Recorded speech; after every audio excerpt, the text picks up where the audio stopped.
Coming up in the 80s and the 90s, the Buffalo-Niagara region was in a very different place. My parents worked a number of jobs and struggled to pay the bills. They taught us the value of family, hard work, a good education, and community. As I drove to Duval University on the west side of Buffalo, I began to realize our community was moving in the wrong direction. We were living in an economic depression that started decades earlier. I thought about my generation, tens of thousands of them fleeing our region. From 1999 to 2010, 50,000 people between the ages of 18 and 35 left the Buffalo-Niagara region. Watching my family, my friends, my neighbors graduate from high school, go to college, even getting graduate degrees, and then leaving for another city with the promise of a job or an opportunity that they couldn't get here. I knew we were desperate for change, and I wanted to make a difference, but I wasn't sure how. My professor, Dr. Olga Mendel, advised me to volunteer in our community, and I got right to work. While finishing my master's in occupational therapy, I dove headfirst into government as a means to effectuate positive change in our community and in people's lives.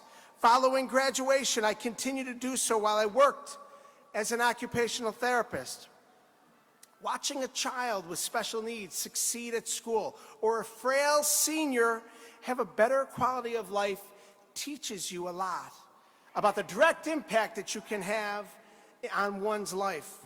That drive that I have as an occupational therapist is the same inner drive that motivates me each and every day in my work as a public servant. It's about helping people.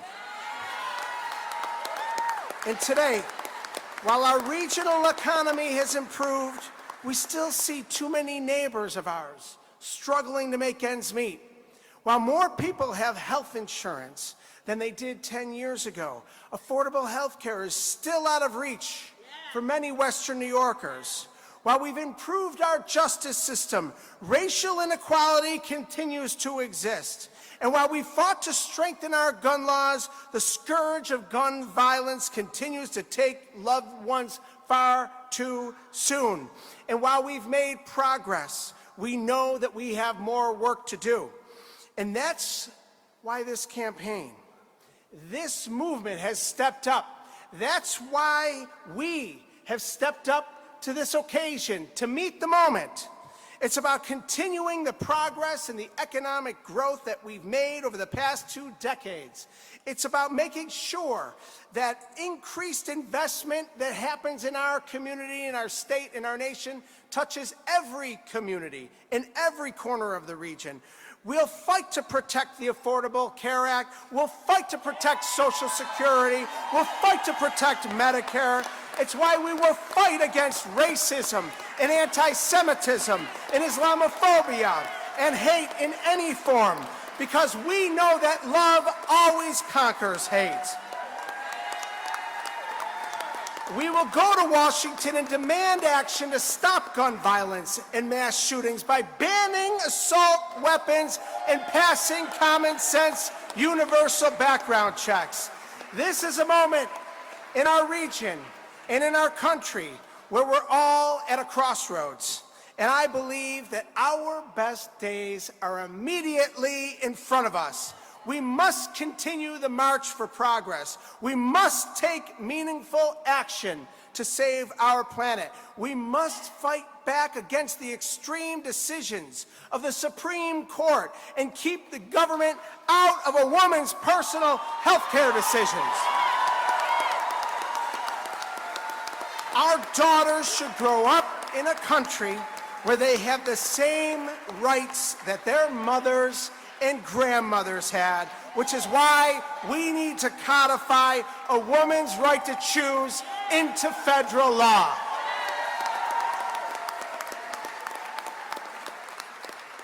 And we must fight for labor protection so everyone can make a fair day's wage for a fair day's work. Let's go, Kennedy! We must protect an individual's right to organize, and these rights ought to be protected across the country, which is why we need to pass the PRO Act and properly fund the National Labor Relations Board. People before profits. And we are going to stand and defend democracy. We need to elect pro-democracy, anti-MAGA candidates all around the country this November. And it starts here in this room in Buffalo, New York tonight.